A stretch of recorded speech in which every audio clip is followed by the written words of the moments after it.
British pubs are turning to mosques. Churches have been turned to mosques.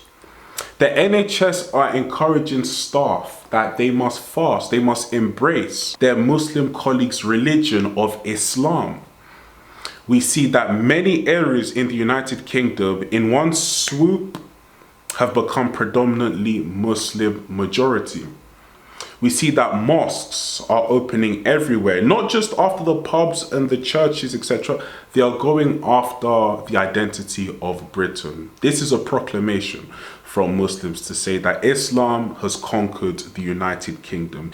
Yeah, everything's crazy, guys. Britain is letting it happen. And, you know, I've always said many times that people only take the mick if you allow them to. And I don't know what is happening in Britain, in the West, but Britain, oh my goodness. Things are moving crazy. But anyway, guys, this is going to be a very long video. Fahima's going to be talking about how, again, we're probably a secular country. It's absolutely fine. Muslims aren't going to take over. Emma Tremble, and we have a featured guest as well. What do you think is the problem, if there is a problem, with turning a pub that isn't being used, that hasn't been sold to another landlord, into a mosque? Look, I'm always going to champion pubs. I grew up in pubs. My family has run pubs for decades, and they are part of British culture, of British heritage and our history.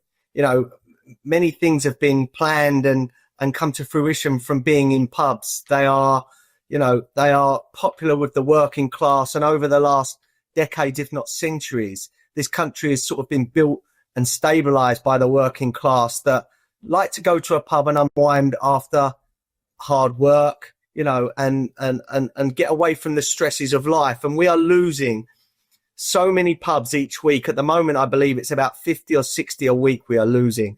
2024 was just as bad as during the pandemic. Obviously, we were hit really hard during the pandemic, and then we came out of that into energy crisis and inflation, and pubs, you know, the business model of many pubs is just not there anymore. High rents and whatever. And a lot of people now are not drinking as much.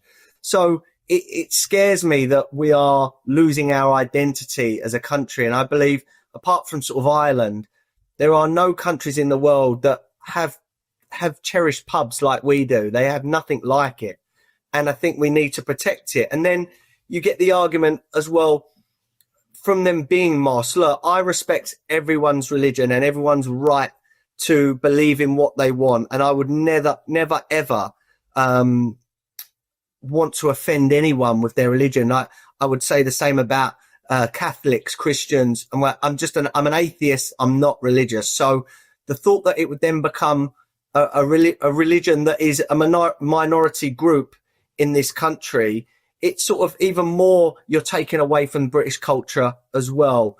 Now, the argument there from Gravesham, is it in Kent where this is, Emma? Gravesend, yeah. There's already Gravesend. There's already two mosques in that area. It seems, I don't know why, that they seems to want too many for a specific area, and I don't understand why that would be granted, you know? Fahima, pubs are so culturally important to Brits. Surely you can see why people would be upset to see it turned into a mosque when they would prefer to have it as a pub. I completely understand the British culture and how important the pubs are, and it definitely is a reflection on the British culture. However, we do have to understand that there are changing societal norms right now, and the traditional pubs are ever evolving, like Adam mentioned, with regards to people are drinking less. And, you know, these conversions are typically subject to standard planning procedures, including public consultations, even with some sort of demonstration against it from the community. But they're not just going to come out there just because, Muslims are now sort of taking control as a minority. There is assessments of the factors like parking, noise, community impact. And these proposals have been faced with objectives, but have been approved because they have demonstrated that there is community support for it, and they do adhere to planning regulations. Now, I understand that it's not just about, the changing societal sort of norms, but at the same time, there are sort of diverse communities that they have to represent. And in certain communities, it's not about having 1, 2, or 3 pubs. Guys, I'm sure everyone in the world, not even just people in the UK, everyone in the world understands that there is overrepresentation of Islam in the United Kingdom. Please don't tell me otherwise. No one can tell me otherwise. They're a minority group, but they get all the preferential treatment. And we see that in what's going on in the NHS.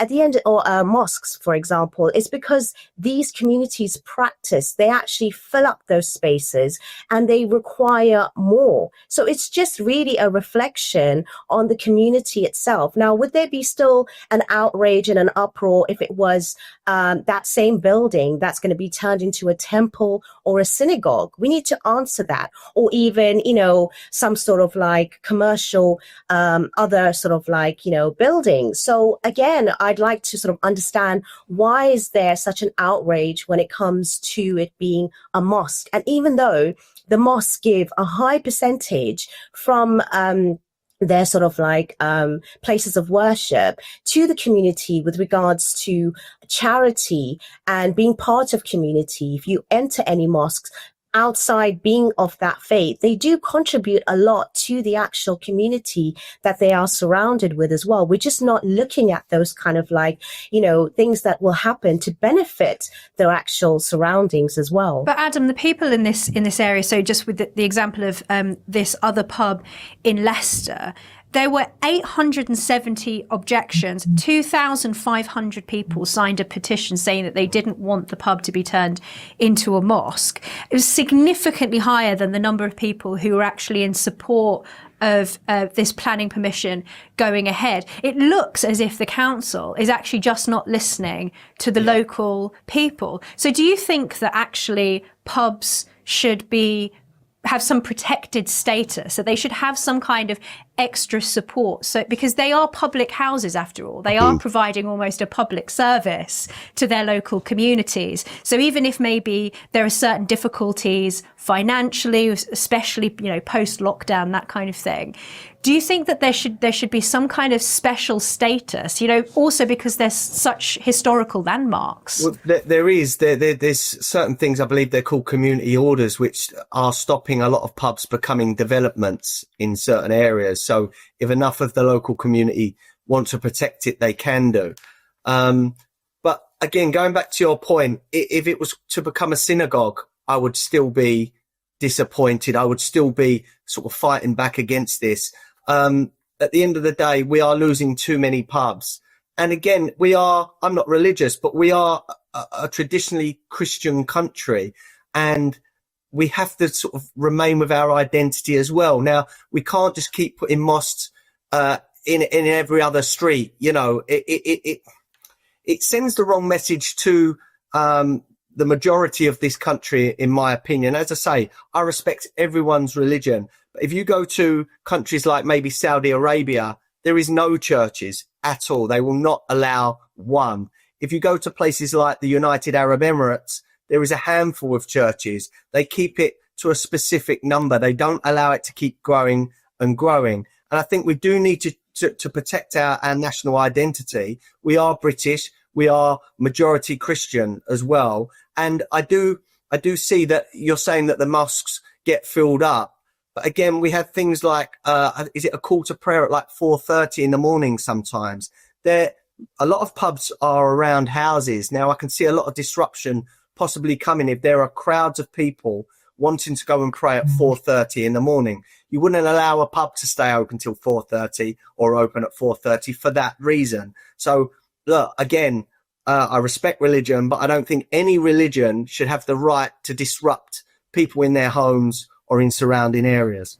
Islam, it doesn't have the sort of distinction between public and private. Islam is a very public faith in many ways. Can you understand why people who come from a traditionally Christian background wouldn't necessarily be happy with seeing their local area, having all of these mosques spring up, particularly when, it might be that the pub, for whatever reason, hasn't become financially viable, but maybe they would like to go to the pub and they don't necessarily want to see their area, culturally changing at such a rapid speed, which we've seen over the last 50 or so years. Well, I don't think that's the fault of the minority groups, namely the Muslims. I think historically, yes, UK is history, Christian roots. But in reality, we are now very much pluralistic and secular democracy. And the census have shown that it's not really a majority of population that identifies as Christian anymore. And that's what really makes a country Christian, is the identity and the sort of practice of many people. And the fact that, Britain, the UK, has majority English, sort of British people that do not identify with any religion. In fact, it's more like even Adam said to himself. But the thing is, and that really does show that, we are trying to cling on to this patriotism without actually understanding that the UK has changed. Even the king himself, before it used to be said that the UK was the defender of the faith. Now it's all faiths. So it's changing demographically, it's changing culturally, and even historically, it's only there, but it's never been legal. And I find it really strange that you compare, people compare Fahim, to Saudi Arabia. I need to pick you. They're not a democratic state. I need to pick you up on that, Fahima, because the king is actually defender of the faith, and the country does have an established church, so it is legally Christian. It has been constitutionally Christian. Please just wait 1 second. It has been constitutionally Christian for well over 900 years. So to suggest that actually we're just a secular democracy, I think that's one of the things that would get many people's backs up, that they would think you're misrepresenting the nature, the history and the constitution of this country when you suggest that it's just a secular democracy where all cultures are just some melting pot, as if the country doesn't actually have any real history or culture of its own. I never said it didn't have history. I said legally, yes, but the UK retains some Christian elements. The Church of England is established by law. The King, of course, is its supreme governor, and 26 bishops sit in the House of Lords, but that's largely ceremonial. In practical terms, Britain functions as a secular democracy. Our laws are made by elected MPs from all faiths or no faith. Courts don't enforce religious doctrines like you mentioned in Saudi Arabia, Iran, or anywhere else.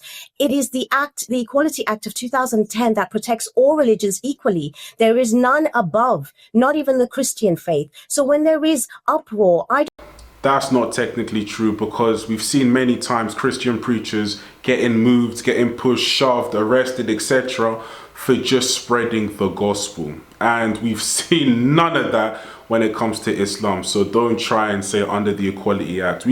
People are arrested for praying in their head. Come on. When last did you ever see a Muslim man can spread jihad? Anjem Chowdhury just got arrested like the other day, and he's been spreading jihad for decades in the United Kingdom.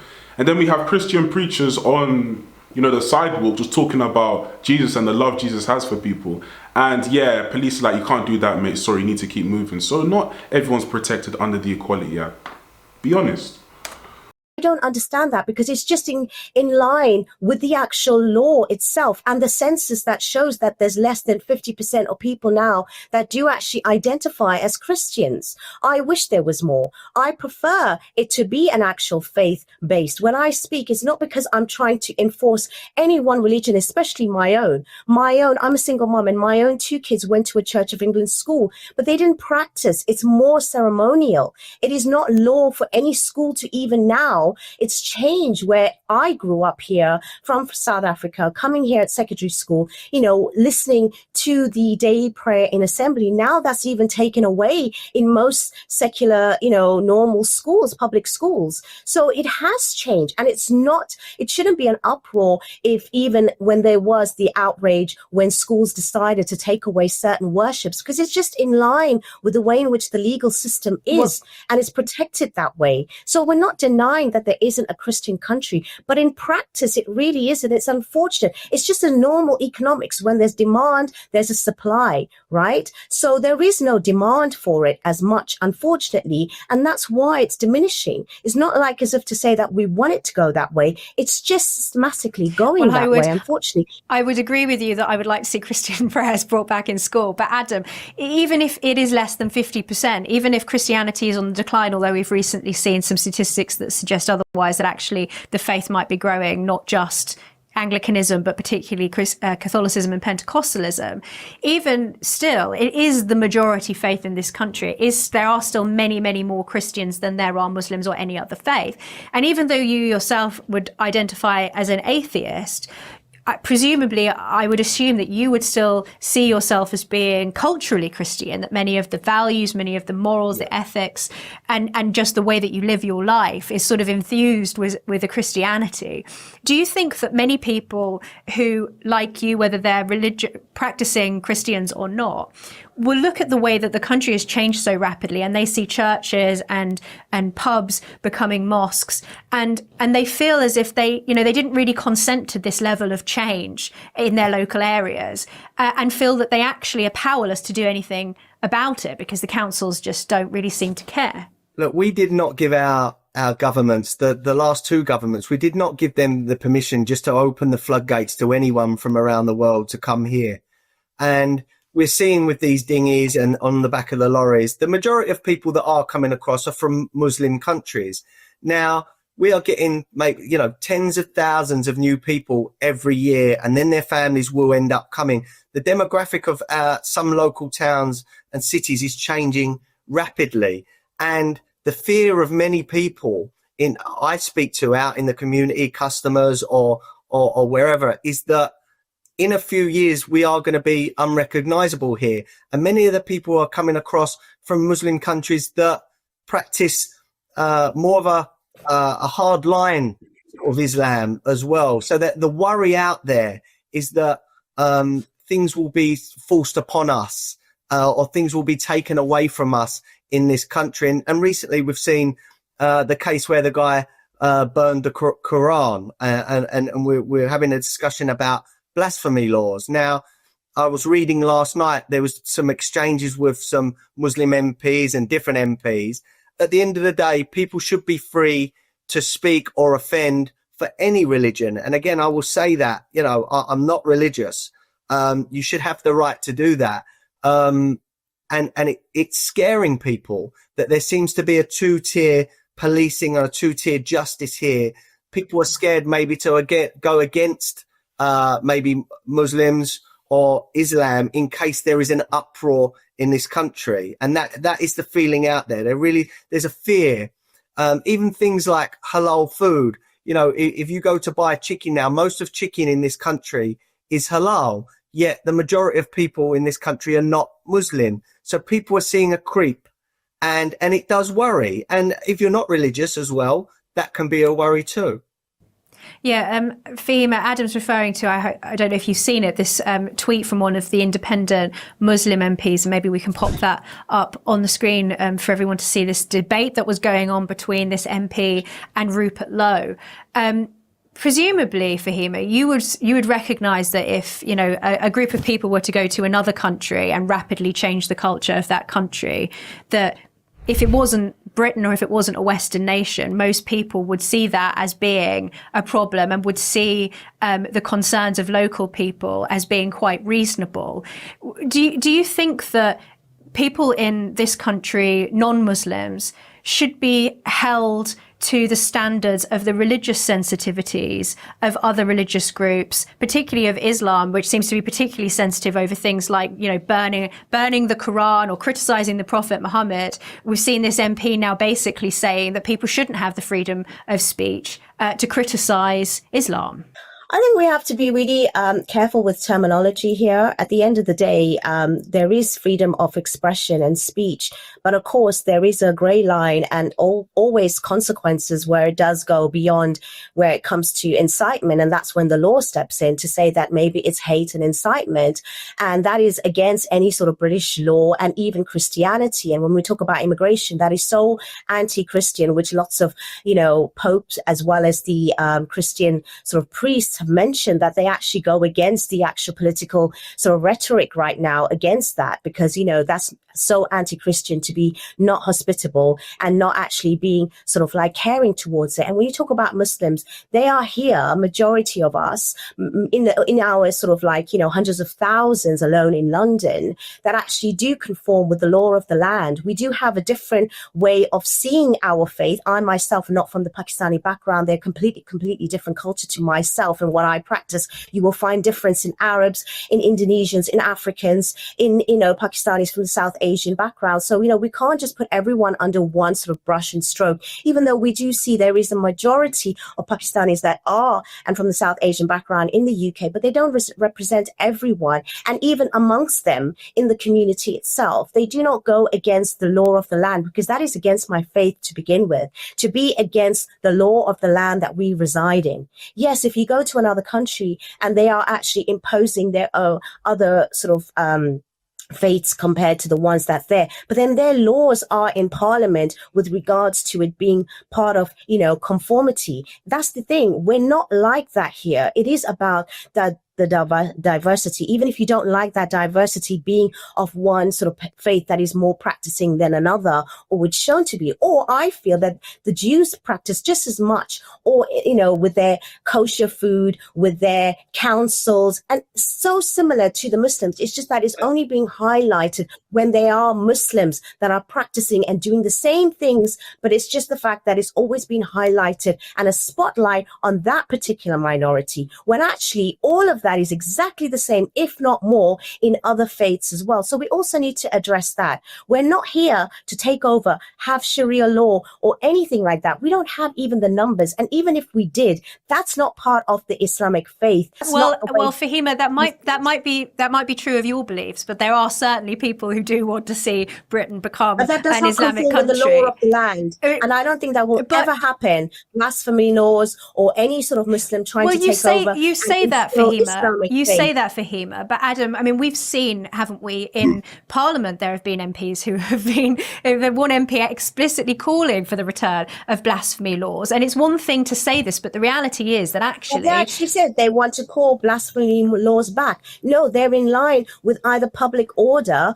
or sort of like, other laws. Maybe we'll be able to find that clip and pop that clip up on the screen, Emma, so that people can see it. But I want to just put this to you, Adam, because I think it's really important that, we have seen the teacher in Batley who is still in hiding because he showed a picture of the Prophet Muhammad to his class. Those people who feel, the pressure of not being able to necessarily speak their mind, not being able to necessarily even express themselves artistically. Look at Salman Rushdie. People feel as if they are being asked to live their lives according to the restrictions of Islamic blasphemy law, don't they, Adam? Again, I can just go back to the fear of people out there. I've got some very, very close Muslim friends, and one says to me, Adam, come into the country now, both legally and illegally, have a different viewpoint on the Quran. They interpret it differently to what he does. And I mean, he's very dedicated to his faith. He's a lovely, lovely guy. And he says to me, Adam, sometimes there are people that have come to this country that will use centuries old interpretations to act the wrong way in life. And they will use that as an excuse here. And he says to me, him and his friends will always call that out. But I think we have got a problem with people that are coming from countries where they interpret the Quran as if it was thousands of years ago. And that maybe be a problem in this country. Final word to Fahima? Well, again, I think there's extremism everywhere, not just in Islam. And for me personally, I don't think extremism actually coincides with any faith. And if that's hijacked by any particular faith, then again, it's always only highlighted in the Muslim side when it actually exists everywhere. And I think we need to be fair about what the law and legislation is, because at the end of the day, when even certain Muslims are calling for certain things, they also want to be treated and have certain rules that apply to, for example, that may be seen as anti-Semitic for a Jew. So why not it be, anti-hate if you don't like the word Islamophobia and it doesn't exist in your faith, but then also it should apply to us. So we just want the sort of fairness and the justice that's out there for everyone exactly the same. And I think that certain terminologies are sort of misconstrued and misrepresented as blasphemy, when actually I see it as just being, treated exactly the same as everyone else, not more, not less, just the same. And I think a lot of people and Muslims are quite reasonable to just ask for that and want that. And as I say, a lot of my friends are Muslims, and I respect their religion as I respect everyone else's. It doesn't mean I will follow it or I will take any interest in it. And that is no disrespect. I have no interest in religion of any sort. Again, I think we just need to have a balance and protect British culture, especially going back to the pubs, not just from a selfish point of view for myself. It's part of my history, but we've got to remember we have got to keep the British identity, and pubs are that. There was a time when there was a pub on every corner in the East End. My family are from the East End of London. Now you'd be, to find a pub in the East End of London is a problem. So it's just people's fear that their view of Great Britain and what it is to be British is being eroded. And I think we need to be very careful that we don't just allow, if a mosque puts in, I think the Lake District as well, they're putting a big mosque as well. There's hardly any Muslim, there's hardly any Muslim communities up there. So you can see the worry of people as is to say, why is this happening? Why are we having this here when it doesn't serve a purpose for a large amount of people? So you can, and I think you must have to understand the worries. And when you see certain rhetoric out there and you see some of these Muslim hate preachers that pop up on our internet and they're calling for Sharia law and calling for Britain to become a Muslim state, it scares people. And I think there needs to be some sort of understanding there with when there's moves to have more and more mosques in certain areas, that plays to the fear of British people. Yeah, it scares people. I think It scares me as well. Really lack of understanding of what Muslim culture is, and I think it really is in line with Christianity, and there shouldn't be a fear. If anything, they don't have to be. If there's so many Muslims, there's a mosque, it's a problem. If there's not many Muslims and they want to cater for it, then it's a problem. I don't think that there should be a fear and there shouldn't be a problem. I think we should see that there are very much similarities within the cultures and religions, regardless of how the sort of minorities that are extreme, that do call out. And I do have faith in the justice system. I work within it, and I do know that there's no two-tier kind of thing, because it happens in both sort of sectors where you can find people that are out there called, maybe we need stronger kind of laws, but I do have faith in the fact that this will remain the way it should be. I personally do have, family members who are Christian, married to English. My stepdad is English. So, at the end of the day, we are very much more diverse and inclusive, and also very much in line with values if we were to concentrate more on that than the few that are actually trying to cause that divide. She said you have no reason to fear Islam is not going to take over. That's what the Iranians fought before 1979. That's what the Syrians fought. That's what the Egyptians fought. That's what the Lebanese fought. Everyone thought that. They thought, Islam won't take over. And now go and look at those countries. They're Muslim countries. Guys, don't sleep. Don't fall asleep. You sleep, you wake up, boom, you'll be so surprised when it happens. Honestly, God forbid that ever happens. But if it was to ever happen, you'll be so surprised. You'll be like, damn. And really, we've got to this point in just 1-2 generations. So think of another 3 generations, how much influence they'll have there. And numbers are building from them. They're having a lot of kids. So, we need to fight. You need to fight for British culture. You need to fight for Christian values. They're not the same as Muslim values. They're completely different. Christian values, you get slapped on one cheek, you turn the other cheek. Love your neighbor. Pray for those who persecute you. Islam's completely different. It's like, go out there and, those that are non-believers, you must go and wage war against the non-believers, because that's how it goes. Those which your right hands possess, as women captured in war, you can do what you want with it. It's a very different mentality. It's not the same. So yeah, but anyway, guys, that's not from me. Like, comment, and subscribe, and I'll catch you in the next video. Peace.